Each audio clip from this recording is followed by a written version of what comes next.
সকলকে সালাম, আসসালামু আলাইকুম ওয়া রাহমাতুল্লাহ। نحمده ونصلي على رسوله الكريم، أما بعد أعوذ بالله من الشيطان الرجيم. بسم الله الرحمن الرحيم. إن الله وملائكته يصلون على النبي يا أيها الذين آمنوا صلوا عليه وسلموا تسليما. اللهم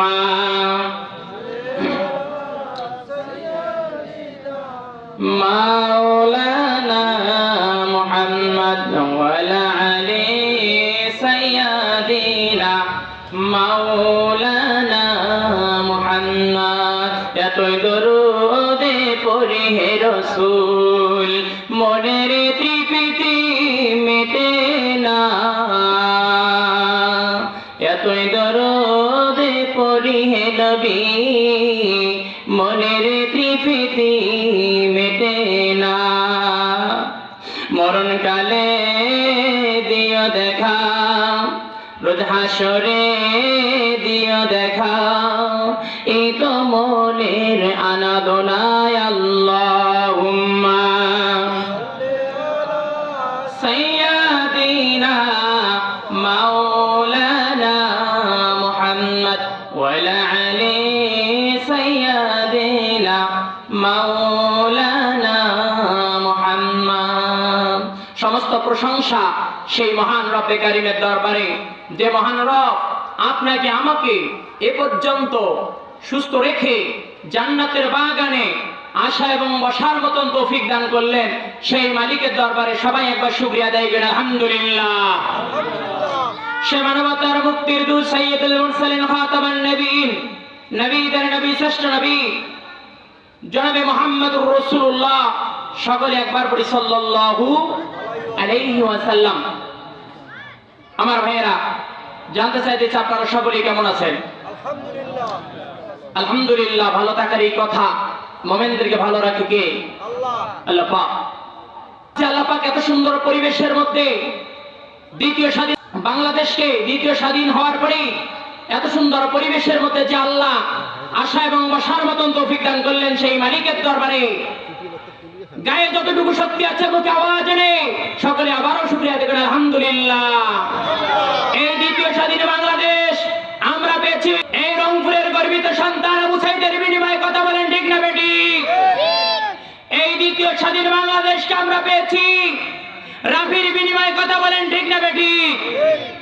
এই স্বাধীন বাংলাদেশ আমরা পেয়েছি মুগ্ধের বিনিময়ে কথা বলেন ঠিক না বেঠিক?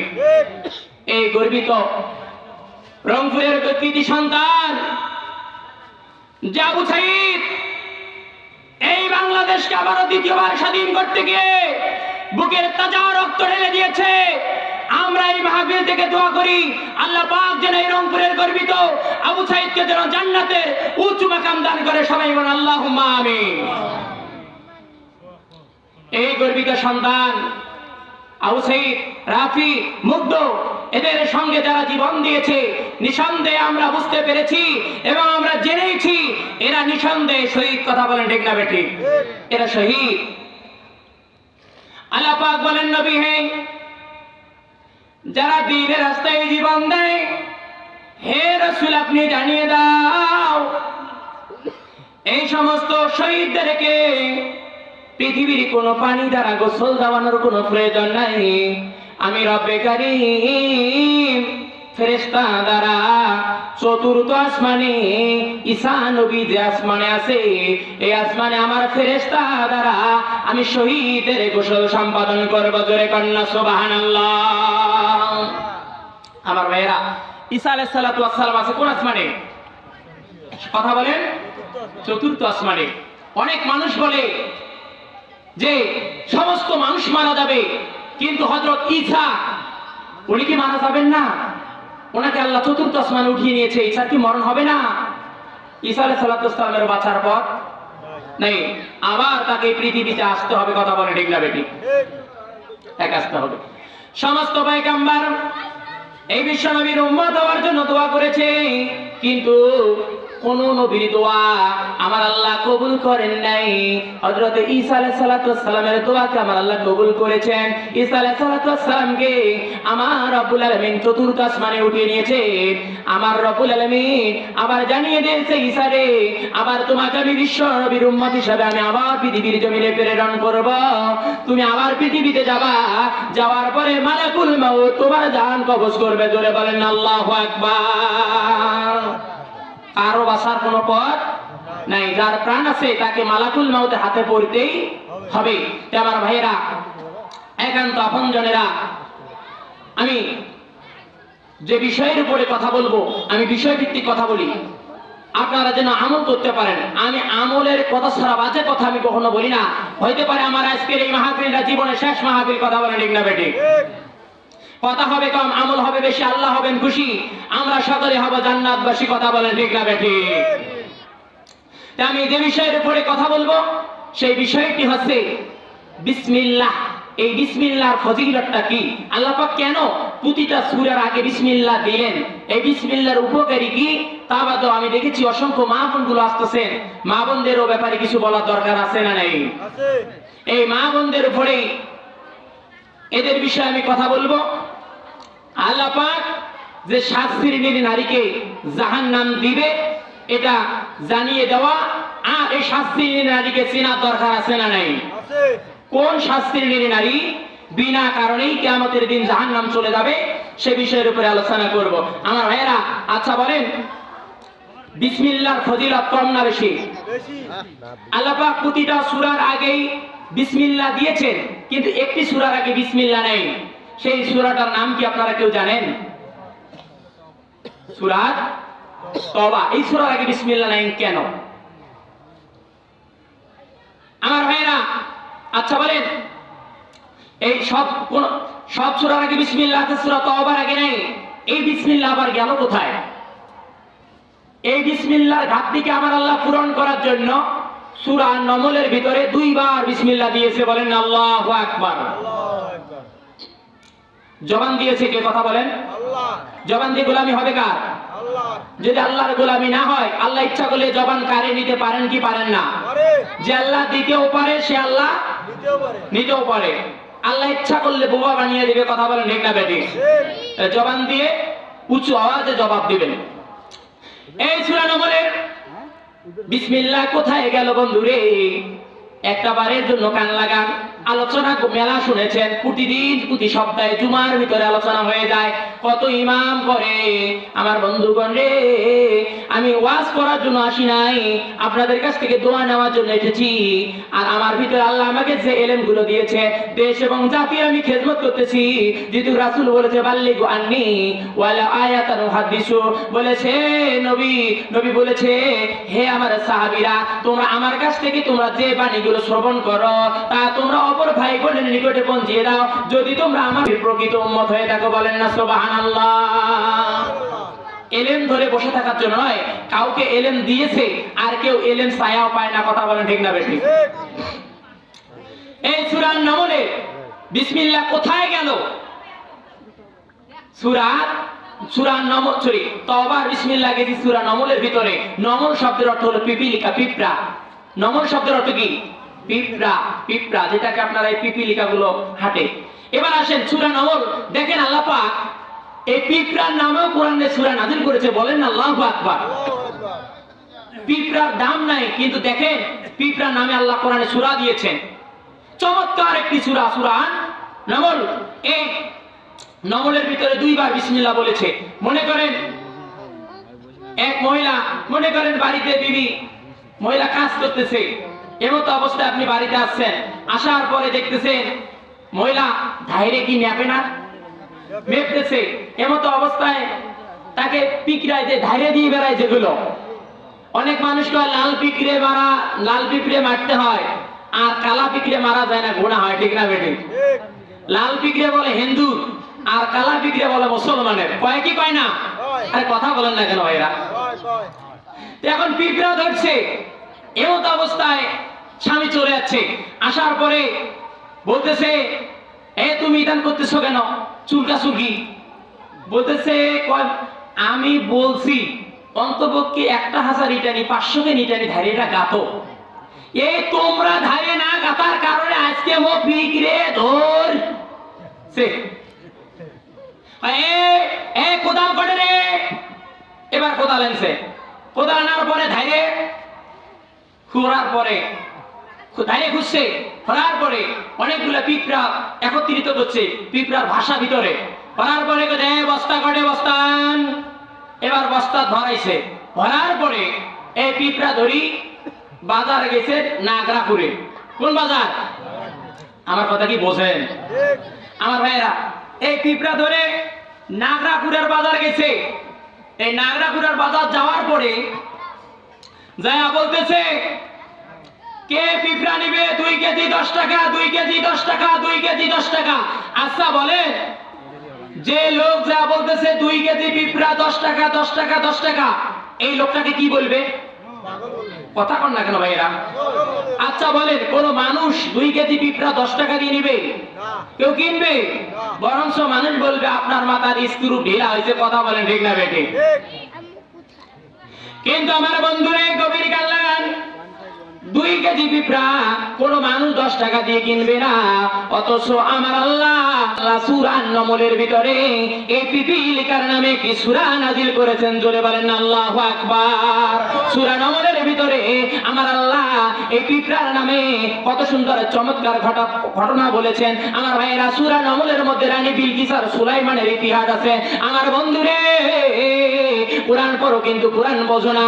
কোরআনের ভিতরে কত কিসসা আছে, কত কাহিনী আছে। কোরআন যদি খালি পড়তে দাও একটা বারের জন্য, ভাইরা, তোমার জীবন পরিবর্তন হয়ে যাবে। কিন্তু কোরআন পড়ো না, কোরআন মানো না। অথচ কোরআন কিছু মানুষ আছে পড়ে কিন্তু কোরআন বোঝে না।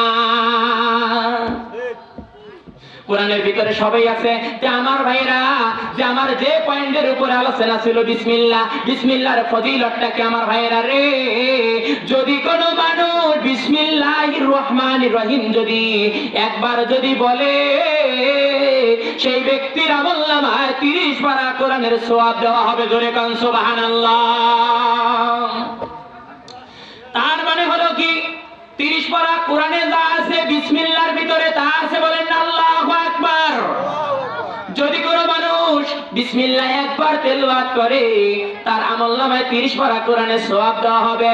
আমার রাসূল বলে, সাহাবীরা রে, জেনে রাখো, একবার যদি বিসমিল্লাহ পড়ো 30 পারা কোরআনের সওয়াব দেওয়া হবে।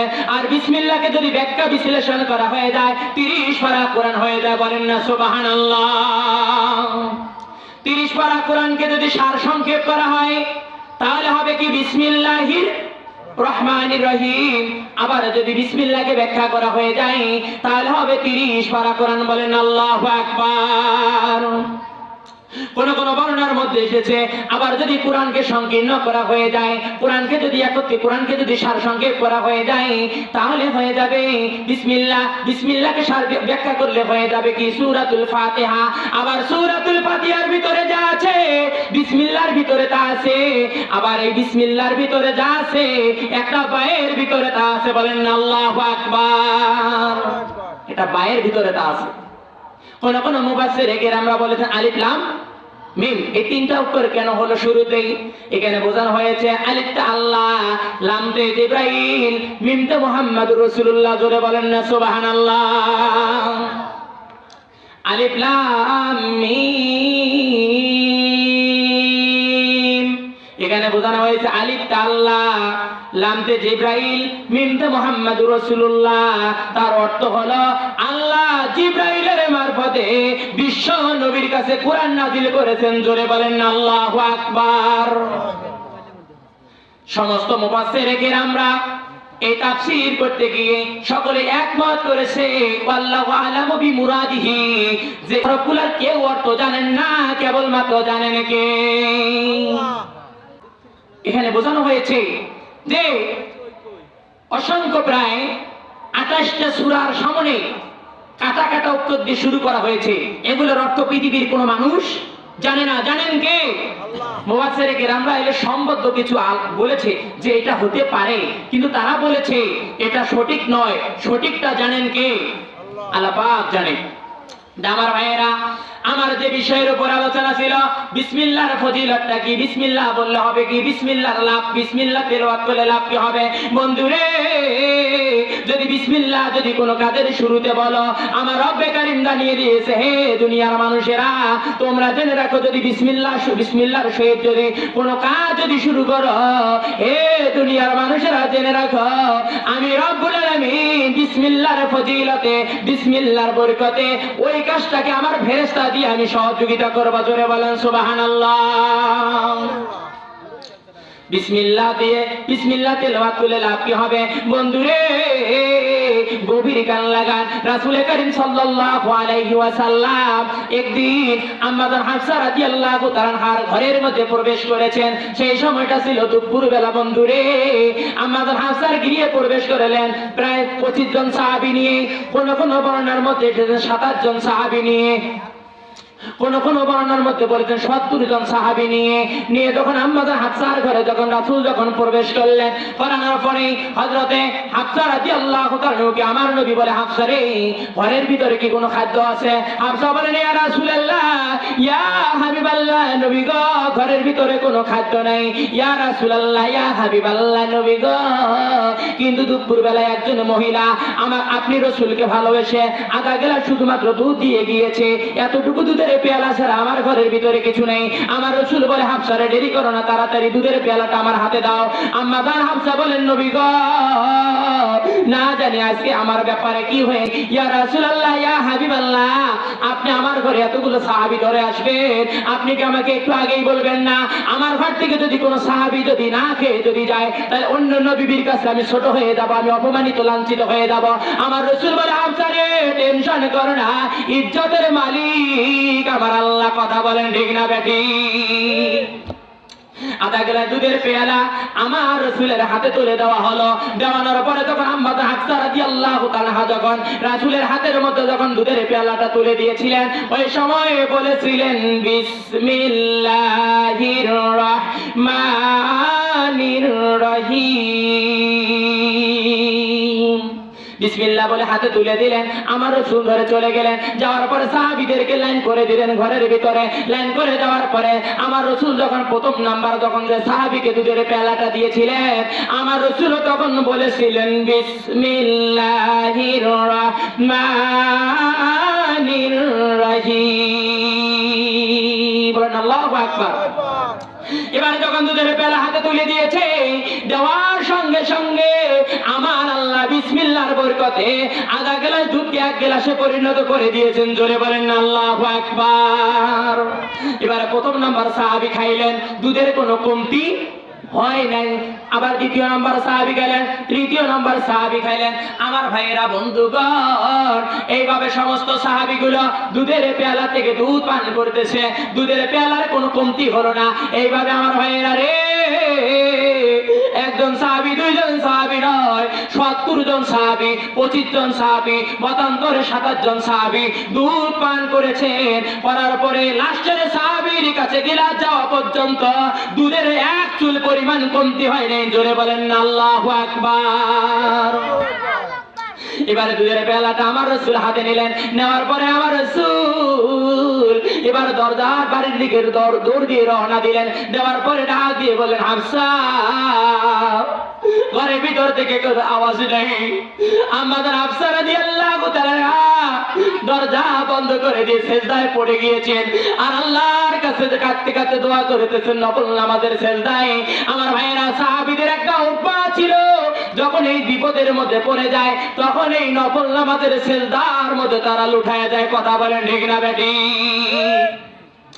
আমার হাফসা দরজা বন্ধ করে দিয়ে এবারে সুন্দর করে সিজদায় পড়ে আছেন। আমার রাসূল ডাক দিয়ে বলতেছে, হাফসা রে টেনশন করো না, টেনশন করো না। আমার আল্লাহ তোমার ইজ্জত রক্ষা করতে গিয়ে আমার আল্লাহ সমস্ত সাহাবীকে আধা গ্লাস দুধ খাওয়ানোর পরে দেখো হাফসা রে, আমার আল্লাহ বিসমিল্লাহর বরকতে আধা গ্লাস দুধকে 1 গ্লাস বানিয়ে দিয়েছে। জোরে কন্না আল্লাহু আকবার। আমার ভাইয়েরা, শুধুমাত্র তাই নয়, বিসমিল্লাহর আমল করতে কি আপনারা রাজি আছেন? কারা কারা রাজি? দু হাত তুলে আল্লাহরে দেখান, হাত নামান। আমার ভাইয়েরা, শুধু শুধুমাত্র তাই নয়, আল্লাহ রাসূল করিম সাল্লাল্লাহু আলাইহি ওয়াসাল্লামকে একটা বকরি ছাগল হাদিয়া দেওয়া হলো। হাদিয়া দেওয়ার পরে আল্লাহ রাসূলেরকে দেওয়ার পরে আল্লাহ রাসূল বললেন সাহাবী আবু রাফে রে, সাহাবীর নাম ছিল আবু রাফে, এই আবু রাফেকে রান্না করতে বলা হলো। এবারে সুন্দর করে বকরি ছাগলটা রান্না করা হলো। রান্না করার পরে আল্লাহর নবীকে সুন্দর করে খাইতে দেওয়া হলো। আল্লাহর নবী আরাম করে খেলেন। এবারে সুন্দর করে তার প্লেটের মধ্যে একটি রান দেওয়া হলো। রাসূল আরাম করে খাইলেন, আরেকটি রান দেওয়া হলো। সুন্দর করে আরাম করে খাইলেন। এবারে আরেকটি রান দেওয়া হলো, রাসূল আরাম করে খাইলেন। তারপর আরেকটি রান দেওয়া হলো, রাসূল আরাম করে খাইলেন। কিন্তু আরাম করে খাওয়ানোর পরে আমার ভাইয়েরা বলেন, বকরি ছাগলের কয়টা জিনিস থাকে? বকরি ছাগলের 5টা জিনিস থাকে। 2টা হলো হাত, পিছনে 2টা হলো রান, তারপর ঠ্যাং, আর তাকে কাল্লা। 4টা খাওয়ার পরে আবু রাফেকে আমার নবী বলছে, আবু রাফে রে, আরো কি কোনো রান আছে? তখন উনি খাল্লাটা উঠাই দিয়েছেন। রাসূল আরাম করে খেলেন। খাওয়ানোর পরে বলেছে, আবু রাফে আরো কি রান আছে ডেকের মধ্যে? আবু রাফে বলেছে, ইয়া রাসূলুল্লাহ, ইয়া হাবিবাল্লাহ, আপনি কি জানেন না বকরি ছাগলের 5টা জিনিস বেশি তো কিছুই থাকে না। 2টা হলো বাহু, আর পিছন 2টা হলো রান, তার মানে ঠ্যাং, আর বকরি ছাগলের কাল্লা ছাড়া কিছুই থাকে না। এবার সুন্দর করে এই কথা বলার পরে আবু রাফে বলেন, ইয়া রাসূলুল্লাহ, ইয়া হাবিবাল্লাহ, ডেকের মধ্যে আর কিছুই নাই। আমার রাসূল বলেছে, আবু রাফে তুমি কেন বললা ডেকের মধ্যে কিছু নাই? আমি রাসূল চেয়েছি তুমি শুধুমাত্র বিসমিল্লাহির রহমানির রহিম বলে ওই ডেকের মধ্যে তুমি হাত দিলে হয়। যতবারে তুমি হাত দিলে হয়, ততবারে তুমি নতুন নতুন রান পেয়ে গেলে হয়। জোরে বলেন না সুবহানাল্লাহ।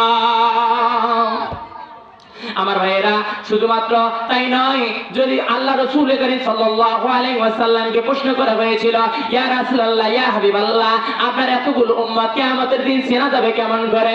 আমার রাসূল বলেন, সাহাবীরা রে, আমার এতগুলো উম্মতকে কিয়ামতের দিন চেনা যাবে 4টা গুণের কারণে। কয়টা? সবাই বলেন কয়টা? আরো জোরে শোনং নাই? 4টা আমলের কারণে। 1 নাম্বার আমল, বন্ধুরে, বিশ্বনবীর যদি উম্মত হতে চাও তাহলে প্রথমে 1 নাম্বার গুণ হবে, কোন কাজের শুরুতে বলতে হবে বিসমিল্লাহির রহমানির রহিম, আর কাজটা শেষ হওয়ার সাথে সাথে বলতে হবে আলহামদুলিল্লাহি রাব্বিল আলামিন। আর যখন বড় কোনো জিনিস দেখবেন, আশ্চর্যকর কোনো জিনিস দেখবেন, তখনই আপনি বলবেন সুবহানাল্লাহ। আর কাউকে যখন কথা দিবেন তখনই বলবেন আপনি ইনশাআল্লাহ। এই 4টা গুণ যদি আপনার ভিতরে থাকে, কিয়ামতের দিন আপনি বিশ্ব নবীর উম্মত হিসাবে দলে দলে জান্নাতে যাবেন। জোরে বলেন না সুবহানাল্লাহ।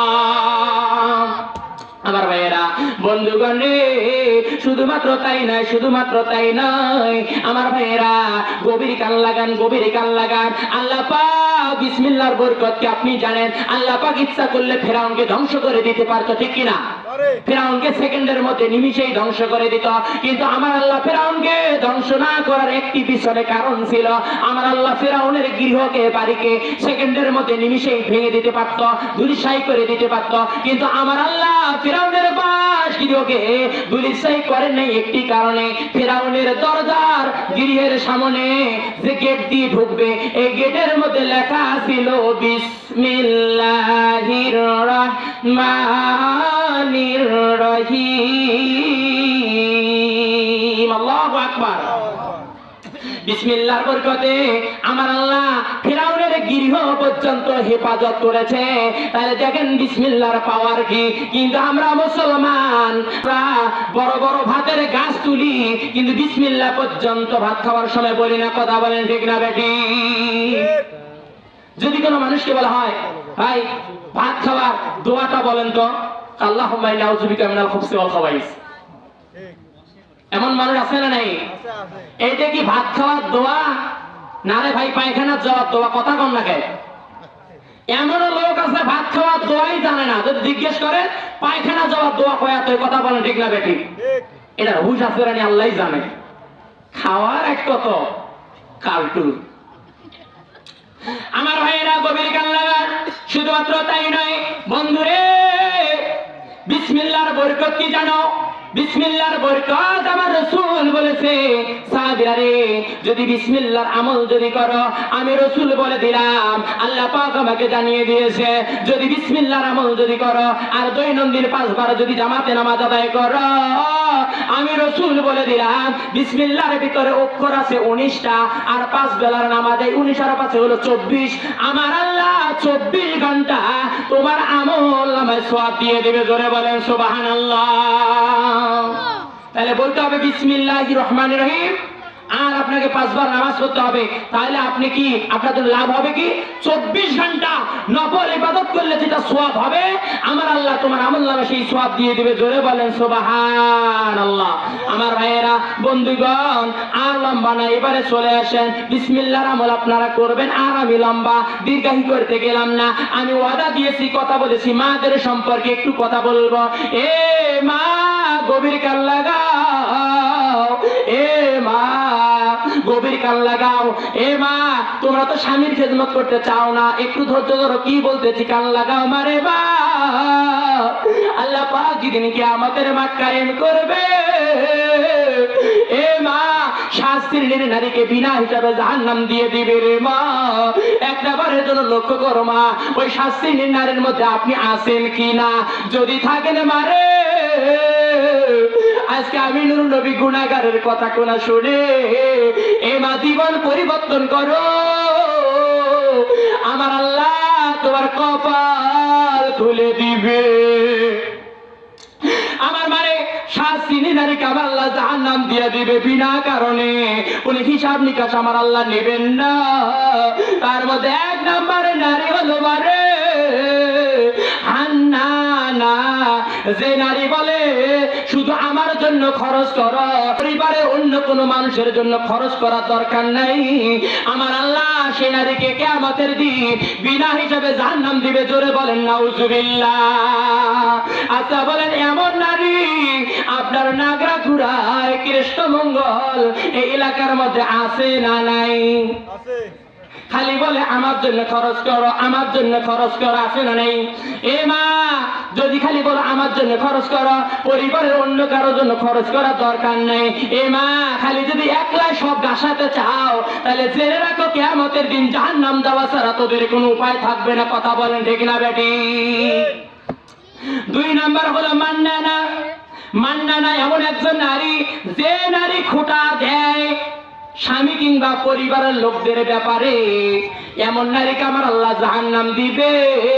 এ মা, খোটা বলতে বোঝো, বুঝাইতেছে আপনাকে। তার মানে স্বামী, তার মানে বাবার বাড়ির থেকে কোনো জিনিস আনার পরে, স্বামীকে দেওয়ার পরে, স্বামীর বাবা মাকে খাওয়ার পরে যদি বলো আমার বাবার সম্পদ না হলে তোমার এতদিন খতিয়া দাঁড়াইতো, আমার বাবার বাড়ির সম্পদ না হলে তোমার অবস্থা কয়াকারে কেরাসিন হইতো। এ মা, আমার বাবার বাড়ির সম্পদ না হলে তোমার তো অবস্থা শেষ হয়ে যাইতো। আমার বাবার বাড়ির খাও আর বেশি বেশি কথা বলো, এমন কথা যদি স্বামীরে বলো রে মা, যতর বাড়ি তুমি এমপির মেয়ে হও, মন্ত্রীর মেয়ে হও, যতর বাড়ি তুমি হাজির মেয়ে হও, গাজীর মেয়ে হও, ইমামের মেয়ে হও, মুয়াজ্জিনের মেয়ে হও, তাহলে তুমি জেনে রাখো ফিনারি জাহান্নামে খালিদিনা।